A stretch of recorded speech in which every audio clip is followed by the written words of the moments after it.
ಎಲ್ರಿಗೂ ನಮಸ್ಕಾರ. Department of collegiate education digital learning ವೇದಿಕೆಗೆ ತಮ್ಮೆಲ್ಲರಿಗೂ ಸ್ವಾಗತ. ಕಾನ್ಸ್ಟಿಟ್ಯೂಷನ್ ಆಫ್ ಇಂಡಿಯಾ, ಭಾರತದ ಸಂವಿಧಾನ, ಈ ವಿಷಯದ ಅಡಿಯಲ್ಲಿ ಬರ್ತಕ್ಕಂತಹ BA, BCom, BSc, BBA ಎಲ್ಲ ಪದವಿ ವಿದ್ಯಾರ್ಥಿಗಳು ಓದ್ತಕ್ಕಂತಹ ಸಿಲೆಬಸ್ನ ಭಾಗವಾಗಿ ಫಂಡಮೆಂಟಲ್ ರೈಟ್ಸ್, ಮೂಲಭೂತ ಹಕ್ಕುಗಳು ವಿಷಯದ ಭಾಗ 5. ಸೊ ಪಾರ್ಟ್ 5 ವಿಡಿಯೋನ ನಾವು ಇವತ್ತು ಡಿಸ್ಕಸ್ ಮಾಡೋಣ. ನಾನು Boramma H. Angadi, working as assistant professor in department of political science.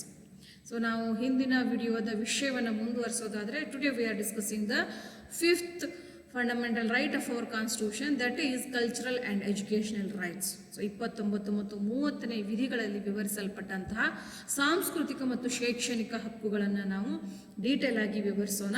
So ಇಲ್ಲಿ 29ನೇ ವಿಧಿ ಅಡಿಯಲ್ಲಿ we have the right to protection of language, script and culture of minorities.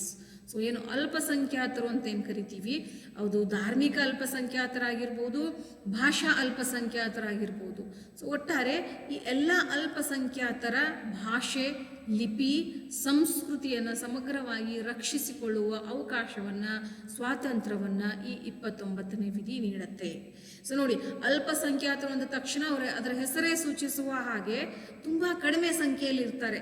So ಹೀಗಾಗಿ ಸುಲಭವಾಗಿ ಅವರ ಭಾಷೆ, ಲಿಪಿ ನೋಡ್ತೀವಿ ನಾವು. ನಮ್ಮಲ್ಲಿ ಸಾವಿರಾರು ಭಾಷೆಗಳಿದ್ದಾವೆ, ಅದರಲ್ಲಿ ಲಿಪಿ ಇಲ್ದಿರೋ ಭಾಷೆಗಳು ಕೂಡ ಸಾಕಷ್ಟು ನಾವು ನೋಡ್ತೇವೆ. ಸೊ ಆದರೆ ಪ್ರತಿಯೊಂದು ಭಾಷೆಗೂ ಕೂಡ ತನ್ನದೇ ಆದಂಥ ಗೌರವ ಇರುತ್ತೆ. ಆ ಭಾಷೆಯನ್ನು ಮಾತನಾಡುವ ಪಂಗಡದ ಜೊತೆಗೆ, ಜನಾಂಗದ ಜೊತೆಗೆ ಒಂದು ಭಾಷೆಯ ಬಾಂಧವ್ಯ ಬೆಳೆದಿರುತ್ತೆ, ಅಟ್ಯಾಚ್ಮೆಂಟ್ ಬೆಳೆದಿರುತ್ತೆ. ಹೀಗಾಗಿ ಸುಲಭವಾಗಿ ಆ ಭಾಷೆ ಕಣ್ಮರೆಯಾಗುವುದನ್ನು ತಪ್ಪಿಸುವ ಸಲುವಾಗಿ, ಮತ್ತು ಲಿಪಿ ಇಲ್ಲದೆ ಹೋದರೂ ಕೂಡ ಪ್ರತಿಯೊಂದು ಭಾಷೆಗೆ ತನ್ನದೇ ಆದಂಥ ಒಂದು ಸ್ಥಾನ, ಗೌರವ ಇರುತ್ತೆ. ಸೊ ಹೀಗಾಗಿ ಪ್ರತಿಯೊಂದು ಜನಾಂಗಕ್ಕೆ, ಅದು ಮೈನಾರಿಟಿ ಇರಲಿ, ಮೆಜಾರಿಟಿ ಇರಲಿ, ಅವರ ಸಂಖ್ಯೆ ಕಡಿಮೆ ಇರಲಿ, ಹೆಚ್ಚಿರಲಿ, ಸಂಬಂಧ ಇಲ್ಲ. ಪ್ರತಿಯೊಂದು ಅಲ್ಪಸಂಖ್ಯಾತ ಜನಾಂಗದ ಭಾಷೆ, ಲಿಪಿ, ಸಂಸ್ಕೃತಿ, ವೇಷಭೂಷಣ, ಆಹಾರ, ಯಾವುದೇ ಪದ್ಧತಿ ಆಗಿರ್ಬೋದು. ಸಂಸ್ಕೃತಿ ಅಂದ ತಕ್ಷಣ ಅದು ತುಂಬ ವಿಶಾಲವಾದ ಅರ್ಥವನ್ನು ಕೊಡ್ತಕ್ಕಂತಹ ಪರಿಕಲ್ಪನೆ. ಇಡೀ ಅಲ್ಪಸಂಖ್ಯಾತರ ಜೀವನ ವಿಧಾನಕ್ಕೆ ಸಂಬಂಧಪಟ್ಟಂಥ ಅಂಶಗಳನ್ನೆಲ್ಲ ಇದು ಒಳಗೊಳ್ಳುತ್ತೆ. ಸೊ ಇವೆಲ್ಲ ವಿಷಯಗಳನ್ನು ರಕ್ಷಿಸುವ ಹಕ್ಕನ್ನು, ರಕ್ಷಿಸಿಕೊಳ್ಳುವ ಹಕ್ಕನ್ನು ಅಲ್ಪಸಂಖ್ಯಾತರಿಗೆ ಈ 29ನೇ ವಿಧಿ ನೀಡುತ್ತೆ. ಸೊ ಇಲ್ಲಿ ನಾನು ಅದನ್ನೇ ವಿವರಿಸಿದೆ ಆಗಲೇ. So protection of language, script and culture of minorities. So ಇಲ್ಲಿ it protects to both religious minorities as well as linguistic minorities. So ಧಾರ್ಮಿಕ ಅಲ್ಪಸಂಖ್ಯಾತರು ಮತ್ತು ಭಾಷಾ ಅಲ್ಪಸಂಖ್ಯಾತರು ಇಬ್ಬರಿಗೂ ಸಂಬಂಧಪಟ್ಟಂತೆ ಭಾಷೆ, ಲಿಪಿ ಮತ್ತು ಸಂಸ್ಕೃತಿಯನ್ನು ಇದು ರಕ್ಷಿಸುತ್ತೆ. Then right of minorities to establish and administer educational institutions. 30ನೇ ವಿಧಿ ಅಡಿಯಲ್ಲಿ ಅಲ್ಪಸಂಖ್ಯಾತರು ತಮ್ಮದೇ ಆದಂತಹ ಶೈಕ್ಷಣಿಕ ಸಂಸ್ಥೆಗಳನ್ನು ಸ್ಥಾಪಿಸಿಕೊಳ್ಳುವ ಮತ್ತು ಅವುಗಳ ಆಡಳಿತವನ್ನು ನಿರ್ವಹಿಸುವ ಹಕ್ಕನ್ನು ಹೊಂದಿದ್ದಾರೆ. ಸೊ ದೆನ್ ಇಲ್ಲಿ ಆರ್ಟಿಕಲ್ 30ರ ಅಡಿಯಲ್ಲಿ ಮೈನಾರಿಟಿ ಎಜುಕೇಷನಲ್ ಇನ್ಸ್ಟಿಟ್ಯೂಷನ್ಸ್ ಅಂತ ಏನು ನಾವು ಓದಿದ್ವಿ. ಸೊ ಮುಖ್ಯವಾಗಿ 3 ಥರನಾದಂತಹ ಅಲ್ಪಸಂಖ್ಯಾತ ಶೈಕ್ಷಣಿಕ ಸಂಸ್ಥೆಗಳು ಬರ್ತವೆ. ಯಾವ್ಯಾವು ಅಂದರೆ, institutions that seek recognition as well as aid from the state. So ರಾಜ್ಯದಿಂದ ರೆಕಗ್ನಿಷನ್ಗೆ ಒಳಪಟ್ಟ, ಅಂದರೆ ರಾಜ್ಯದಿಂದ ಗುರುತಿಸಲ್ಪಟ್ಟ ಹಾಗೂ ರಾಜ್ಯದಿಂದ ಅನುದಾನವನ್ನು ತೆಗೆದುಕೊಳ್ತಕ್ಕಂತಹ ಶೈಕ್ಷಣಿಕ ಸಂಸ್ಥೆಗಳು. Then institutions that seek only recognition from the state are not aid and not aid. ರಾಜ್ಯಗಳಿಂದ ಕೇವಲ ರಿಕಗ್ನಿಷನ್ ಪಡೆದಂತಹ ಸಂಸ್ಥೆಗಳು, ಯಾವುದೇ ಅನುದಾನವನ್ನು ಪಡೆಯದೇ ಇರತಕ್ಕಂತಹ ಸಂಸ್ಥೆ.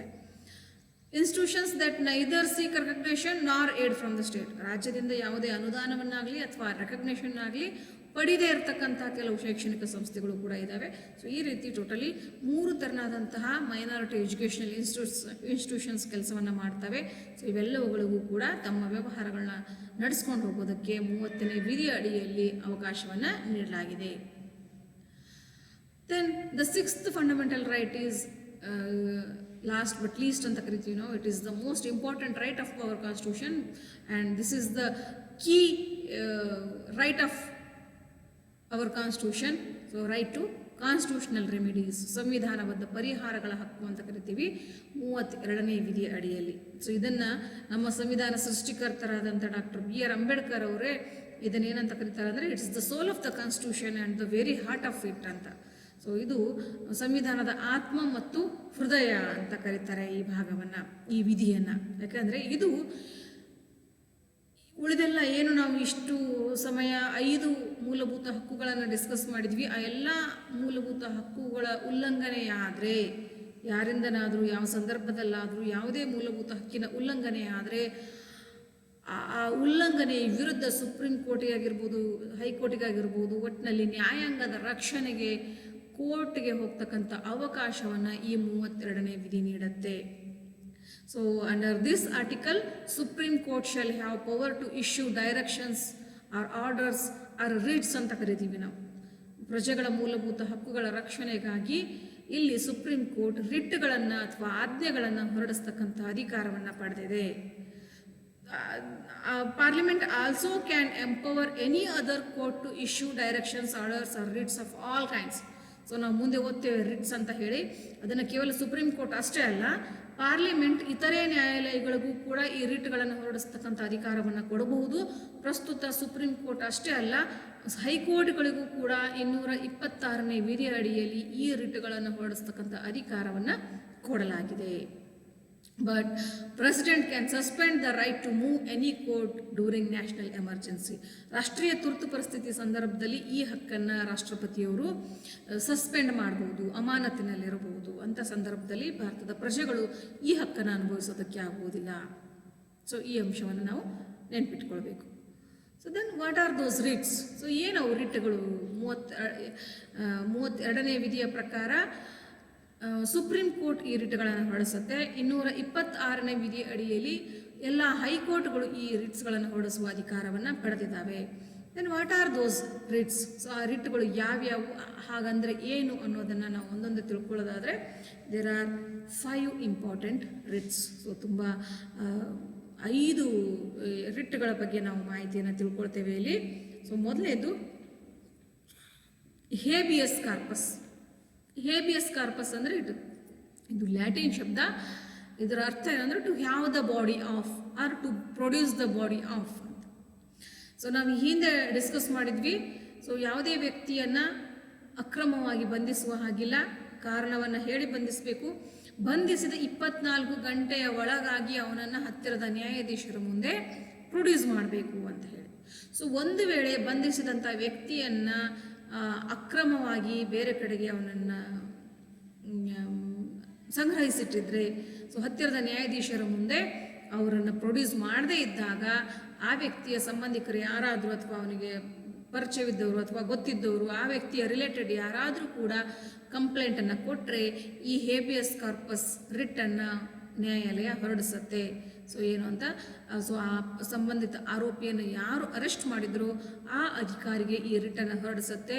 ಸೊ ಆ ಅಧಿಕಾರಿ ಕಡ್ಡಾಯವಾಗಿ ತಾನು ಬಂಧಿಸಿದ ವ್ಯಕ್ತಿಯನ್ನು 24 ಗಂಟೆಗಳ ಒಳಗಾಗಿ ಹತ್ತಿರದ ನ್ಯಾಯಾಧೀಶರ ಮುಂದೆ ಪ್ರೊಡ್ಯೂಸ್ ಮಾಡಬೇಕಾಗತ್ತೆ. So it is the bulwark of individual liberty against arbitrary detention ಅಂತ ಕರಿತೀವಿ. ಸರ್ವಾಧಿಕಾರಿ ಬಂಧನದ ವಿರುದ್ಧ ವ್ಯಕ್ತಿ ಸ್ವಾತಂತ್ರ್ಯವನ್ನು ಎತ್ತಿ ಹಿಡಿತಕ್ಕಂತಹ ಒಂದು ಭಾಗ ಇದು. So it can be issued against both public authorities as well as private individuals. So ಖಾಸಗಿ ಮತ್ತು ಸರ್ಕಾರಿ ಎರಡೂ ವ್ಯಕ್ತಿಗಳ ವಿರುದ್ಧ ಇದನ್ನು ಹೊರಡಿಸೋದಕ್ಕೆ ಅವಕಾಶ ಇದೆ. Then the second writ is mandamus. Mandamus ಅಂತ ಕರಿತೀವಿ, ಅಂದರೆ ವಿ ಕಮ್ಯಾಂಡ್ ಅಂತ ಹೇಳಿ. ಸೊ ನಾವು ಆದೇಶವನ್ನು ನೀಡ್ತಾ ಇದ್ದೀವಿ ನಿಮಗೆ. ಏನಂತ?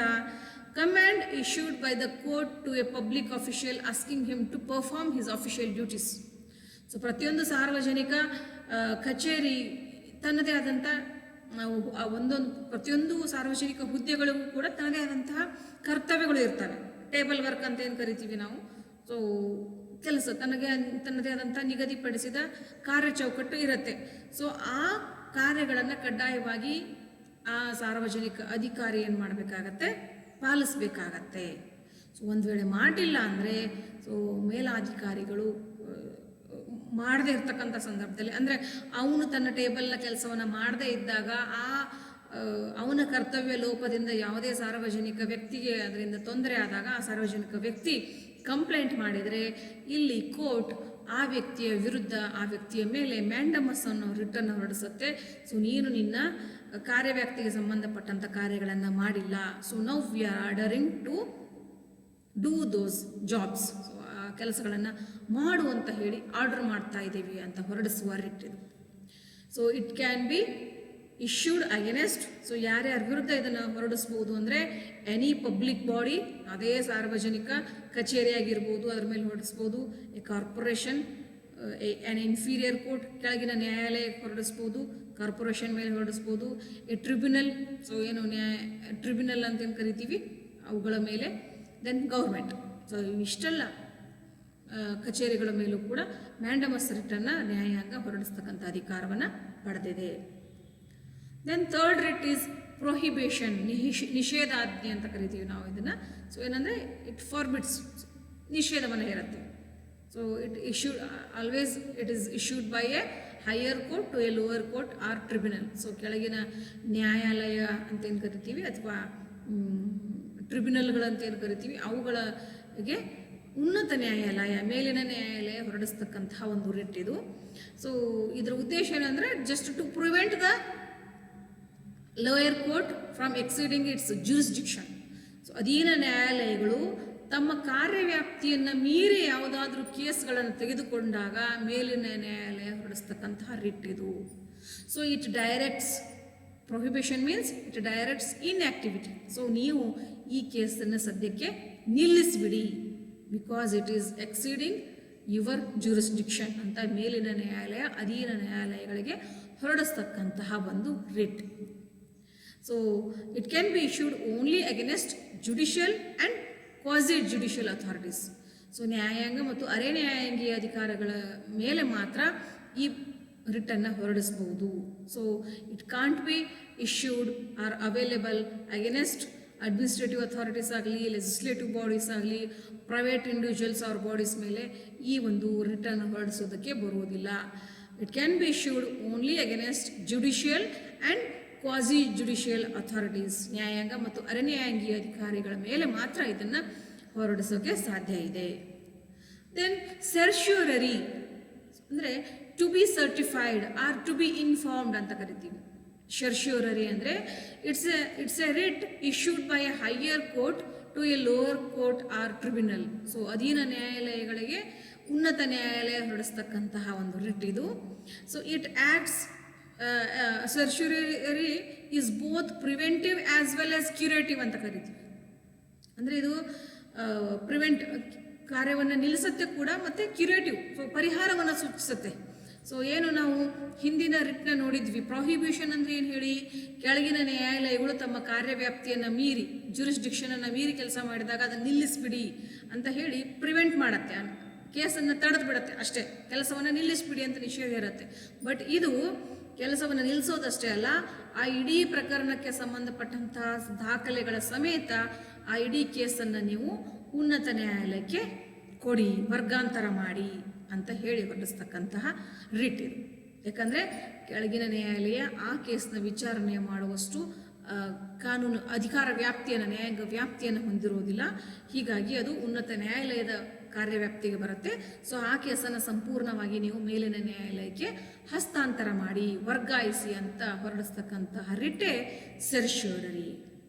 Okay, so it is also issued only against judicial and quasi-judicial authorities, not against administrative authorities, legislative bodies or private individuals or bodies. Okay, then coming to the last writ, quo warranto.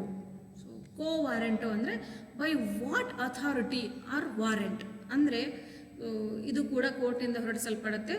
So ಯಾವುದೇ ಒಬ್ಬ ವ್ಯಕ್ತಿ ಯಾವುದೇ ಒಂದು ಹುದ್ದೆಯನ್ನು ಅಲಂಕರಿಸಬೇಕಾದ್ರೆ ಪ್ರತಿಯೊಂದು ಹುದ್ದೆಗೂ ಕೂಡ ತನ್ನದೇ ಆದಂತಹ ಕೆಲವು ಕ್ವಾಲಿಫಿಕೇಷನ್ಗಳನ್ನು ನಿಗದಿ ಮಾಡಲಾಗಿರುತ್ತೆ. ಈಗ SDA ಅಂದ ತಕ್ಷಣ, SDA ಹುದ್ದೆಗೆ ಅರ್ಜಿ ಹಾಕೋದು ಅಂದ ತಕ್ಷಣ ಒಂದು ಕ್ವಾಲಿಫಿಕೇಷನ್ ಇರುತ್ತೆ. PUC ಪಾಸ್ ಆಗಿರಬೇಕು, ಇದಾಗಿರಬೇಕು ಅಂತ ಹೇಳಿ ಅದು ಕ್ವಾಲಿಫಿಕೇಷನ್ಗಳು ಫಿಕ್ಸ್ ಇರ್ತವೆ. ಈಗ ಉದಾಹರಣೆಗೆ ಅಸಿಸ್ಟೆಂಟ್ ಪ್ರೊಫೆಸರ್ಗೆ ಹಾಕಬೇಕು ಅಂದರೆ ರಿಲೇಟೆಡ್ ಸಬ್ಜೆಕ್ಟ್ನಲ್ಲಿ PG ಆಗಿರಬೇಕು, ಅದು ಇಂತಿಷ್ಟು ಪರ್ಸೆಂಟೇಜ್ ಅಂಕಗಳ ಜೊತೆಗೆ ಪಾಸ್ ಆಗಿರಬೇಕು. ಮತ್ತು ರಿಸರ್ವೇಷನ್ ಕ್ಲೇಮ್ ಮಾಡಬೇಕಾದ್ರೆ ಈ ಕೆಟಗರಿಯವರಾಗಿರಬೇಕು, ಸ್ಲೆಟ್ ಆಗಿರಬೇಕು, PhD ಆಗಿರಬೇಕು. ಈ ರೀತಿ ಕೆಲವು ಕ್ವಾಲಿಫಿಕೇಷನ್ಗಳನ್ನು ಫಿಕ್ಸ್ ಮಾಡಲಾಗಿರುತ್ತೆ. ಸೊ ಸಂಬಂಧಪಟ್ಟಂಥ ವ್ಯಕ್ತಿ ಆ ಒಂದು ಹುದ್ದೆಗೆ ಎಂಟ್ರಿ ಆಗಬೇಕು ಆದರೆ ಅವನ ಆ ಎಲ್ಲ ಕ್ವಾಲಿಫಿಕೇಷನ್ಗಳನ್ನು ಅರ್ಹತೆಗಳನ್ನು ನ್ಯಾಯಯುತವಾಗಿ ಹೊಂದಿರಬೇಕಾಗತ್ತೆ. ಒಂದು ವೇಳೆ ಆ ಹುದ್ದೆಯನ್ನು ಅಲಂಕರಿಸ್ತಕ್ಕಂಥ ವ್ಯಕ್ತಿ ಆ ಅರ್ಹತೆಗಳನ್ನು ಅಕ್ರಮವಾಗಿ ಸಂಪಾದಿಸಿದರೆ, ಉದಾಹರಣೆಗೆ ಅನಧಿಕೃತ ವಿಶ್ವವಿದ್ಯಾನಿಲಯದಿಂದ ಡಮ್ಮಿ ಅಥವಾ ಡುಪ್ಲಿಕೇಟ್ ಸರ್ಟಿಫಿಕೇಟನ್ನು ಓದದೆ ಪದವಿ ಸರ್ಟಿಫಿಕೇಟನ್ನು ಪ್ರಮಾಣ ಪತ್ರವನ್ನು ಪ್ರೊಡ್ಯೂಸ್ ಮಾಡಿದರೆ, ಸೊ ಅಂಥ ವಿಷಯಗಳು ಏನಾದರೂ ಅಂಥ ವಿಷಯಗಳು ಬೆಳಕಿಗೆ ಬಂದು ಅವ್ರ ವಿರುದ್ಧ ಯಾರಾದರೂ ಕಂಪ್ಲೇಂಟ್ ಹೋದರೆ ಸೊ ವಾರಂಟು ರಿಟ್ಟನ್ನು ಹೊರಡಿಸಲಾಗತ್ತೆ ಅಂತ ಸಂಬಂಧಪಟ್ಟ ವ್ಯಕ್ತಿಯ ಮೇಲೆ. ಅಲ್ಲಿ ಅವನ ಒಂದು ಸಂಪೂರ್ಣ ಅವನ ಅರ್ಹತೆಗೆ ಸಂಬಂಧಪಟ್ಟಂತಹ ಸಂಪೂರ್ಣ ಎಲ್ಲ ಪ್ರಮಾಣ ಪತ್ರಗಳನ್ನು ಮತ್ತೊಂದು ಸರಿ ತನಿಖೆಗೆ ಒಳಪಡಿಸಲಾಗತ್ತೆ. ಅಂಥ ಸಂದರ್ಭದಲ್ಲಿ ಆ ಸರ್ಟಿಫಿಕೇಟ್ಗಳು, ಅರ್ಹತೆಗೆ ಸಂಬಂಧಪಟ್ಟಂಥ ಸರ್ಟಿಫಿಕೇಟ್ಗಳು ಕೊಟ್ಟಿ ಅಥವಾ ಡುಪ್ಲಿಕೇಟ್ ಅಂತ ಕಂಡು ಬಂದರೆ ಸಂಬಂಧಪಟ್ಟಂಥ ವ್ಯಕ್ತಿಯನ್ನು ಶಿಕ್ಷೆಗೆ ಒಳಪಡಿಸಲಾಗತ್ತೆ. ಯಾಕೆ ಅಂದರೆ ಇಲ್ಲಿ ಎರಡು ತೆರನಾದಂಥ ಮೋಸ ಆಗಿರುತ್ತೆ ಆ ವ್ಯಕ್ತಿಯಿಂದ. ಒಂದು, ಆ ಹುದ್ದೆಗೆ ಅರ್ಹತೆ ಇಲ್ಲದೇನೆ ಅವನು ಹುದ್ದೆಯನ್ನು ಅಲಂಕರಿಸಿರ್ತಾನೆ. ಇನ್ನೊಂದು, ಒಬ್ಬ ಅರ್ಹ ಅಭ್ಯರ್ಥಿಗೆ ಆ ಹುದ್ದೆ ಸಿಗುವ ಅವಕಾಶದಿಂದ ವಂಚಿತನನ್ನಾಗಿ ಮಾಡಿರ್ತಾನೆ. ಸೊ ಹೀಗಾಗಿ ಇದು ಗಂಭೀರ ಅಪರಾಧ ಅಂತ ಹೇಳಿ ಅಲ್ಲಿಯ ಸಂಬಂಧಪಟ್ಟ ವ್ಯಕ್ತಿಯ ವಿರುದ್ಧ ಕ್ರಮವನ್ನು ತೆಗೆದುಕೊಳ್ಳಲಾಗತ್ತೆ. So here this writ enquire into the legality of the claim of a person to a public office. ಸಾರ್ವಜನಿಕ ಹುದ್ದೆಯನ್ನು ಪಡ್ಕೊಳ್ಳೋದಕ್ಕೆ ಅವನು ಯಾವ ಅಂಶಗಳನ್ನು, ಅರ್ಹತೆಗಳನ್ನು ಹೊಂದಿದ್ದಾನೆ ಅನ್ನೋದನ್ನು, ಕಾನೂನು ಬದ್ಧತೆಯನ್ನು ಇಲ್ಲಿ ಪರೀಕ್ಷಿಸಲಾಗತ್ತೆ. ಸೊ ಇದಿಷ್ಟು ರಿಟ್ಗಳ ಬಗ್ಗೆ, ಟೋಟಲಿ ಮೂಲಭೂತ ಹಕ್ಕುಗಳ ಬಗ್ಗೆ ನಾವು 5 ವಿಡಿಯೋಗಳ ಬಗ್ಗೆ ಸಾಕಷ್ಟು ವಿಷಯಗಳನ್ನ ತಿಳ್ಕೊಂಡಿದ್ವಿ.